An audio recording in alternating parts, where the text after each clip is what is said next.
कुंडली में कई शुभ अशुभ योग होते हैं। शुभ योग यहाँ व्यक्ति को हमेशा शुभ फल देते हैं, वही अशुभ योग से व्यक्ति हमेशा परेशान रहता है। कुंडली में कुछ वरदान योग होते हैं तो कुछ शापित योग भी होते हैं। काल सर्प योग इन्हीं दोषों में से एक है। काल सर्प दोष व्यक्ति को कई तरह से परेशान करता है। जिस व्यक्ति की कुंडली में काल सर्प दोष होता है वह व्यक्ति को जीवन में कई समस्याओं का सामना करना पड़ता है। कुंडली में काल सर्प दोष होने से व्यक्ति को मानसिक और शारीरिक रूप से प्रताड़ित होना पड़ता है। यह आपकी नौकरी, विवाह, संतान, सम्मान, पैसा और भी कई अन्य समस्याओं से संबंधित हो सकता है।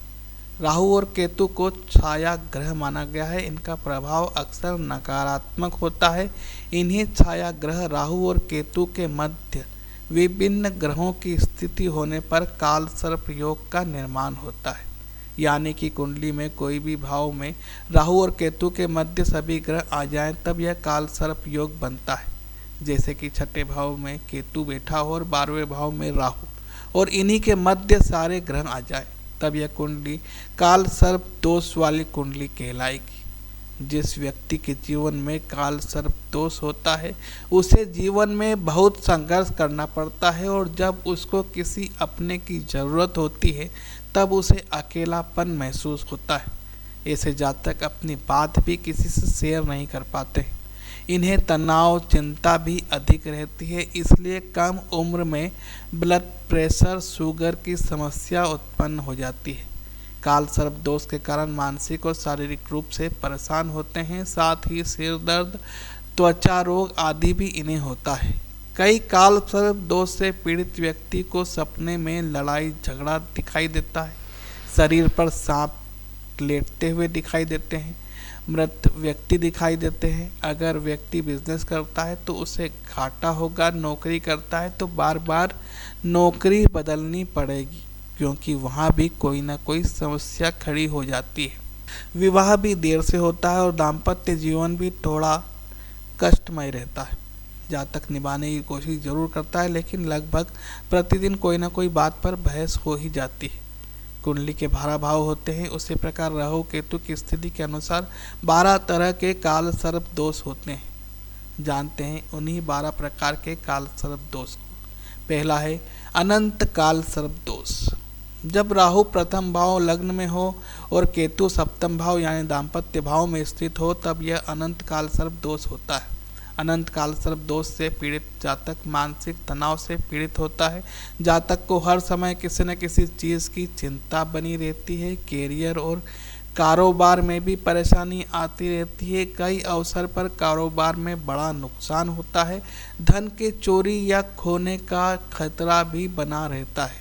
इस दोष से पीड़ित जातक को अल्प समय में अमीर बनने की भी लालच होती है। दाम्पत्य जीवन में समस्याएं आती रहती हैं। विवाह में कुछ न कुछ समस्याएं आती रहती हैं। रिश्तों में मतभेद रहता है और आत्मविश्वास की कमी रहती है। ऐसे जातक जल्दी किसी पर भरोसा भी कर लेते हैं। ऐसे ही किसी पर जल्दी भरोसा करने की प्रवृत्ति नुकसान पहुंचा सकती है। ऐसे व्यक्तियों को नियमित शिव पूजन और रुद्राभिषेक करना चाहिए। प्रतिदिन रुद्राभिषेक ना कर सकें तो सोमवार को करें और यह रुद्राभिषेक लंबा पड़ता हो और उच्चारण सही से नहीं कर पा रहे हैं तो किसी और पंडित से करवा लें या शिव महिम्न स्त्रोत से अभिषेक कर लें। अब दूसरा है कुलिक काल सर्प दोष। जब राहु द्वितीय भाव यानी धन भाव में और केतु अष्टम भाव यानी मृत्यु भाव में स्थित होते हैं तब यह योग बनता है। यह दोष जातक के जीवन में आर्थिक नुकसान, अपमान, कर्ज और कई अन्य बाधाएं लाता है। पारिवारिक कलह और वाणी में कठोरता भी आ सकती है। जातक के विवाह में विलंब भी हो सकता है और विवाह के बाद दंपत्ति में मतभेद भी रह सकता है। इसके लिए भगवान गणेश की पूजा करें। गणपति अथर्वशीर्ष का पाठ प्रतिदिन करें। उन्हें दुर्वा और भोग प्रतिदिन चढ़ाएं और अपनी वाणी को नियंत्रण में रखें। अगर वाणी नियंत्रण नहीं कर पा रहे हैं तो मौन व्रत धारण कर लें। बुजुर्गों की सेवा करें। परिवार के सदस्यों के साथ अच्छा व्यवहार रखें, लाभ अवश्य मिलेगा। अब तीसरा है वासुकी काल सर्प योग। जब राहु तृतीय भाव यानी पराक्रम भाव में और केतु नवम भाव यानी भाग्य भाव में स्थित होते हैं तब यह वासुकी काल सर्प योग बनता है। यह दोष जातक के भाई बहनों से विवाद बढ़ाएगा, साहस की कमी बनी रहेगी। यह योग शत्रु को बढ़ाएगा, उच्च शिक्षा में बाधा आएगी, जीवन संघर्ष से भरा रहेगा, समाज में मान सम्मान योग्यता से कम मिलेगी, घर में अशांति रहेगी, भाग्य का साथ कम मिलेगा। ऐसे जातकों को सुझाव है जुआ सट्टा न खेलें, शेयर बाजार से दूर रहें, नुकसान की संभावना बहुत अधिक है। निर्बल भाग्य के होने की वजह से कठिन परिश्रम के बावजूद सफलता में देरी होगी, लेकिन सफल अवश्य होंगे, इसलिए प्रयास करते रहें। ऐसे जातक हनुमान चालीसा का प्रतिदिन पाठ करें और मंगलवार को हनुमान जी के मंदिर जाकर चोला अगर चढ़ा सके तो बहुत अच्छा, अन्यथा थोड़ी देर वहीं बैठे वहीं पूजा करें, पक्षियों को अन्न अर्पित करें, लाभ अवश्य होगा। अब जानते हैं चौथा शंखपाल काल सर्प योग। जब राहु चतुर्थ भाव यानी सुख भाव में और केतु दसम भाव यानी कर्म भाव में स्थित होते हैं तब यह शंखपाल काल सर्प योग निर्मित होता है। यह दोष पीड़ित जातक को जीवन में बार बार धोखा देता है। जातक को धोखा कभी दोस्तों से तो कभी रिश्तेदारों से मिलता है। कई अवसर पर जातक फैसले लेने में भी असमर्थ रहता है। इस दोष से पीड़ित जातकों के जीवन में रिश्तेदार अधिक हस्तक्षेप करते हैं। इनके माता पिता से संबंध कमजोर हो सकते हैं। इनके विचार इनके माता पिता से मेल नहीं खाते हैं। संपत्ति विवाद या संपत्ति से जुड़ी समस्याएं बनी रहती है। तनाव, मानसिक अशांति रहती है। इनका कैरियर भी स्थिर नहीं रहता है। नौकरी बदलते रहते हैं। प्रतिदिन रुद्राभिषेक करें या शिवलिंग पर जल चढ़ाएं और माता पार्वती की आराधना करें। सोमवार का व्रत रखें, लाभ अवश्य मिलेगा। अब जानते हैं पांचवा पद्म काल सर्प योग। जब राहु पंचम भाव यानी संतान भाव में और केतु 11वें भाव यानी लाभ भाव में स्थित होते हैं तब यह पद्म काल सर्प दोष बनता है। इस योग के प्रभाव से जातक को विद्या संबंधी समस्याएं रहती है। पढ़ाई में मन नहीं लगता है, आसानी से कुछ समझ में नहीं आता है, शिक्षा में बाधा भी आ सकती है।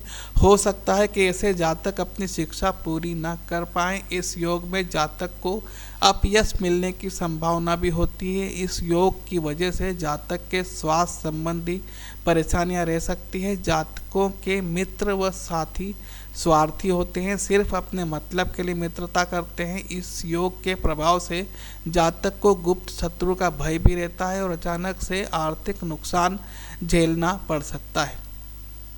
बाल गोपाल की पूजा करें और नियमित रूप से ओम नमः शिवाय का जाप करें, लाभ अवश्य मिलेगा। अब जानते हैं छठवां महापद्म काल सर्प योग। जब राहु कुंडली के छठे भाव में और केतु 12वें भाव में होते हैं और सभी ग्रह इन दोनों ग्रहों के बीच में आ जाएं तो महापद्म काल सर्प दोष बनता है।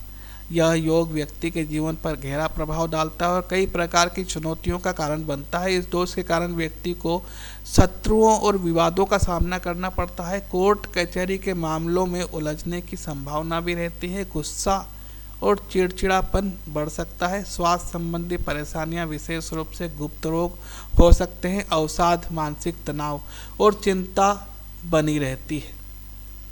आर्थिक स्थिति ठीक नहीं रहती है। धन हानि की संभावना बनी रहती है। कर्ज का आर्थिक बोझ भी रह सकता है। वैवाहिक जीवन में तनाव और कलह हो सकता है। जीवन साथी के साथ संबंधों में कठिनाई आ सकती है। इस योग के कारण जातक को विदेश यात्रा का योग बनता है। नियमित रूप से भगवान शिव की आराधना करें। दुर्गा सप्तशती का पाठ करने से भी इस योग की आवृत्ति थोड़ी कम हो जाती है। अब जानते हैं सातवां तक्षक काल सर्प योग को। जब राहु कुंडली के 7वें भाव यानी दाम्पत्य भाव में और केतु पहले भाव यानी लग्न में स्थित हो और सभी ग्रह इन ग्रहों के बीच में आ जाएं तो तक्षक काल सर्प दोष बनता है। इस योग की वजह से वैवाहिक जीवन में तनाव और कलह हो सकता है। जीवन साथी के साथ संबंधों में खटास आ सकती है। विवाह में देरी या अलगाव की संभावना भी रहती है। स्वास्थ्य संबंधी परेशानियां, विशेष रूप से मानसिक तनाव, चिंता, अवसाद रह सकती है। आर्थिक स्थिति ठीक नहीं रहती है और धन हानि की संभावना भी रहती है। कर्ज का आर्थिक बोझ भी रह सकता है। व्यापार में भी नुकसान हो सकता है। सामाजिक छवि पर नकारात्मक असर पड़ सकता है। प्रेम प्रसंग में भी असफलता मिल सकती है। शिव परिवार की पूजा करें, यानी भगवान शिव, माता पार्वती और प्रथम पूज्य श्री गणेश जी की आराधना करें, लाभ अवश्य मिलेगा। अब जानते हैं 8वां कर्कोटक काल सर्प योग। जब राहु कुंडली के 8वें यानी मृत्यु भाव में और केतु दूसरे यानी धन भाव में स्थित हो और सभी ग्रह इन दोनों ग्रहों के बीच में आ जाएं तो कर्कोटक काल सर्प दोष निर्मित होता है। इस योग की वजह से आर्थिक अस्थिरता और धन हानि की संभावना रहती है। धन आते जाते रुक जाता है। आपके काम आसानी से नहीं बनते हैं। प्रयास थोड़े अधिक करने पड़ते हैं। पैतृक संपत्ति से संबंधित विवाद हो सकता है। पारिवारिक कलह भी हो सकता है। मानसिक तनाव और चिंता बनी रहती है और वैवाहिक जीवन में तनाव और कलह हो सकता है। जीवन साथी के साथ संबंधों में खटास आ सकती है। वाणी में कठोरता रह सकती है। दुर्घटना का भय हमेशा बना रहता है। इस स्थिति में व्यक्ति आध्यात्मिक हो सकता है। प्रतिदिन ओम नमः शिवाय का जाप करें। महामृत्युंजय मंत्र का 108 बार जाप करें, यानी 1 माला प्रतिदिन। सोमवार को रुद्राभिषेक करें। शिवलिंग पर जल और कच्चा दूध चढ़ाएं, लाभ अवश्य मिलेगा।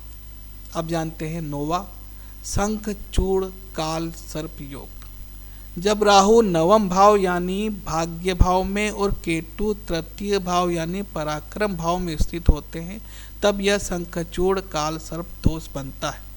इस दोष में भाग्य का सहयोग कम मिलता है। आप भाग्य के सहारे नहीं रह सकते। आपको मेहनत करके ही अपना मुकाम हासिल करना होगा। विदेश यात्रा में अड़चनें आ सकती है। अगर विदेश में बसने का सोच रहे हैं तो बाधाएं अवश्य आएंगी। पिता से मतभेद रह सकते हैं। इस योग से धार्मिक कार्यों में भी बाधाएं आ सकती है। ऐसे जातक आध्यात्मिक रहेंगे, लेकिन पूजा पाठ से भी उनको फल आसानी से नहीं मिलेगा। प्रयास थोड़े अधिक करने होंगे। आपको स्वयं भी लगेगा कि इतने प्रयासों में तो आसमान से तारे ले आते, पर अभी तक इनमें सफलता नहीं मिली। वो इसलिए क्योंकि आप शंखचूड़ काल सर्प दोष से पीड़ित हैं। अपने आप को दूसरों से तुलना ना करें। ऐसी स्थिति में धर्म से विमुखता देखी गई है। धर्म से विमुख ना हों, अपने प्रयास करते रहें, सफलता एक दिन अवश्य मिलेगी। विष्णु सहस्त्र नाम का पाठ करें और दान पुण्य करें, लाभ अवश्य मिलेगा। अब जानते हैं 10वां घातक काल सर्प योग। जब राहु 10वें भाव यानी कर्म भाव में हो और केतु चतुर्थ भाव यानी सुख भाव में हो, तब यह घातक काल सर्प योग निर्मित होता है। ऐसी स्थिति में व्यापार में उतार चढ़ाव और अस्थिरता बनी रहती है। नौकरी में परेशानियां और अधिकारियों से विवाद हो सकता है। कार्यस्थल पर तनाव और असंतोष बना रहता है। झूठे आरोपों या कानूनी समस्याओं का सामना करना पड़ सकता है। पारिवारिक जीवन में अशांति और कलह बनी रहती है। माता पिता के साथ संबंधों में तनाव रहेगा और घर में सुख शांति की कमी रहेगी।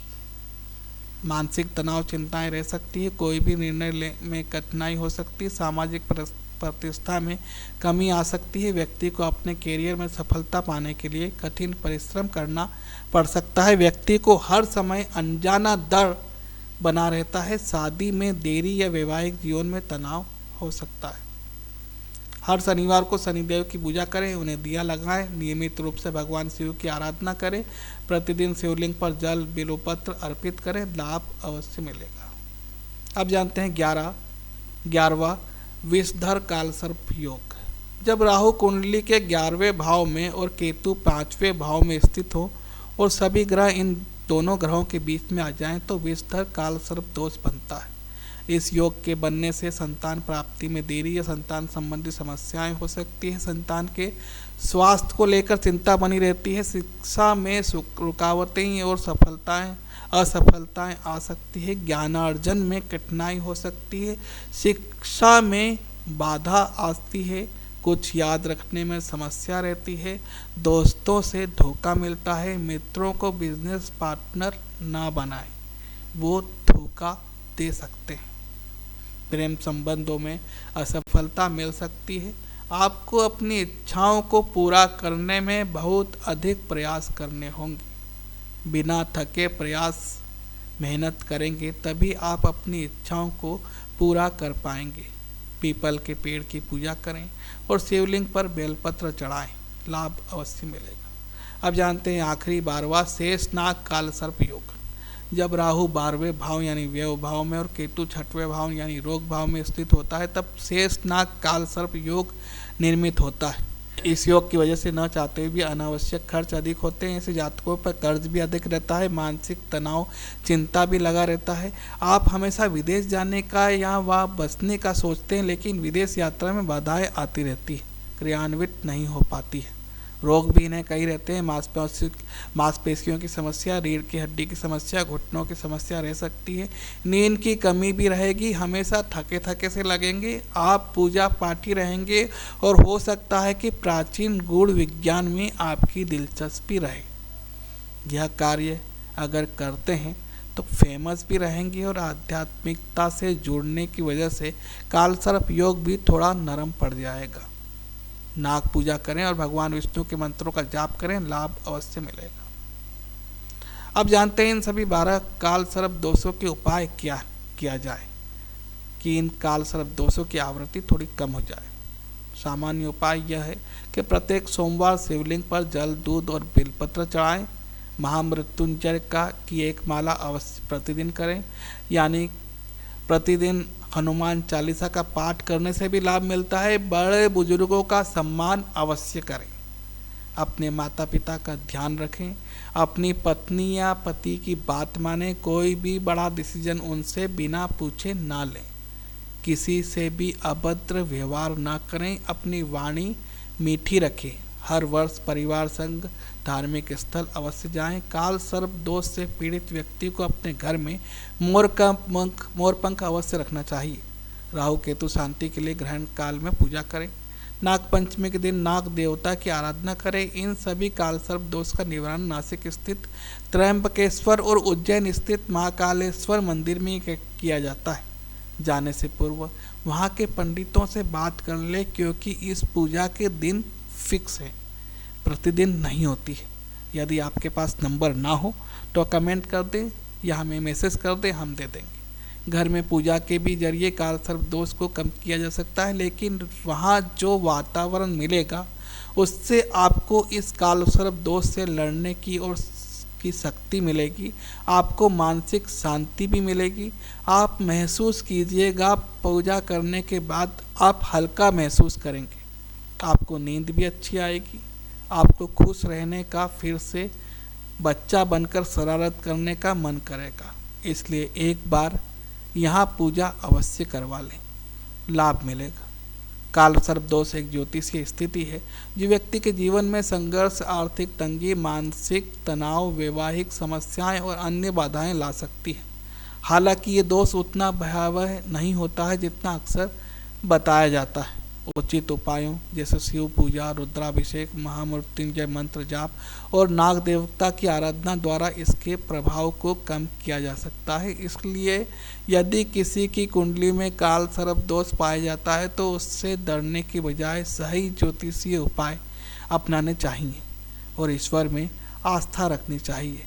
सही कर्म और सकारात्मक दृष्टिकोण से जीवन में सफलता प्राप्त की जा सकती है।